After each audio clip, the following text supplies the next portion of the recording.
Good morning friends.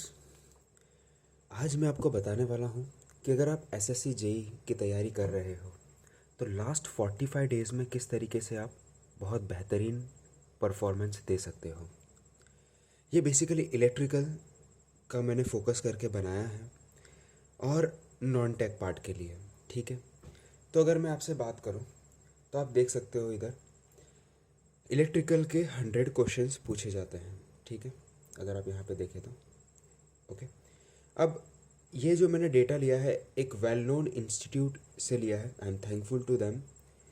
सो electrical circuit 31.6% पूछा जाता है, मशीन 24.4%, मेजरमेंट 13.2%, पावर सिस्टम 12.4%, बाद में एस्टिमेशन ट्रैक्शन वाला जो थोड़ा सा पार्ट होता है वो 10.6% यूटिलाइजेशन वाला, एंड बेसिक इलेक्ट्रॉनिक्स की बात करें तो 8%।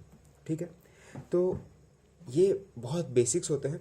तो इससे पता चलता है कि अगर आप 50% मार्क्स, जो मेरा पर्सनल एक्सपीरियंस रहा था when I given the exam, तो तकरीबन जो मार्क्स रहते हैं वो 60-70% के आसपास रहते हैं एग्ज़ाम में।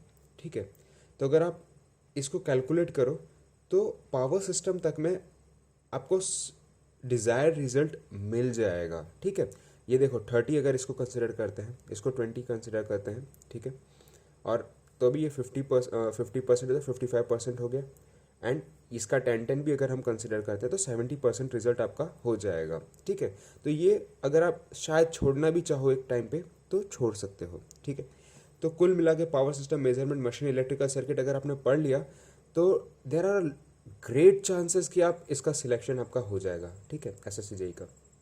आफ्टर दैट बात करते हैं नॉन टेक की। अगेन जो डेटा है it will definitely helpful to you.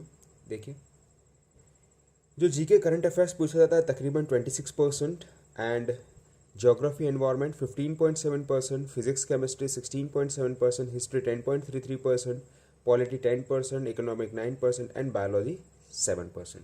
ठीक है, तो इस डेटा को भी अगर आप देखोगे तो अगेन आपको इसमें जो स्कोर करना है कट ऑफ के हिसाब से, तो आप तकरीबन तकरीबन अगर आप पॉलिटी तक भी पढ़ लोगे ना तो you will be able to score good marks. ठीक है, अब रीजनिंग की बात करते हैं। ठीक है, अगर मैं रीजनिंग की बात करूं तो 50 क्वेश्चंस। ठीक है, एंड अगेन यहाँ पे क्या है, प्लान ऑफ द स्टडी। ठीक है, तो 50 क्वेश्चंस आते हैं। अब मैं पर्सनली आपको बता देता हूँ मेरा जो एक्सपीरियंस है। अगर आपको रीजनिंग अच्छे से करना है ना तो एक सिंपल सी बात मैं बताऊँ, प्रीवियस ईयर क्वेश्चन पेपर लगा दो, आपको आइडिया मिल जाएगा कि किस टाइप के क्वेश्चंस पूछे जाते हैं। ठीक है, अब प्लान ऑफ द स्टडी या स्टडी प्लान। ठीक है, so ultimately try to complete the syllabus. Definitely यहाँ पे मैंने कहा, बट आप कोशिश कीजिए अगर ये 18% पे अगर आप कर सकते हो तो व्हाट्स बैड इन दैट। ठीक है, सो सबसे पहले तो कंप्लीट करिए सिलेबस। सेकेंड है प्रीवियस ईयर क्वेश्चन पेपर देखिए।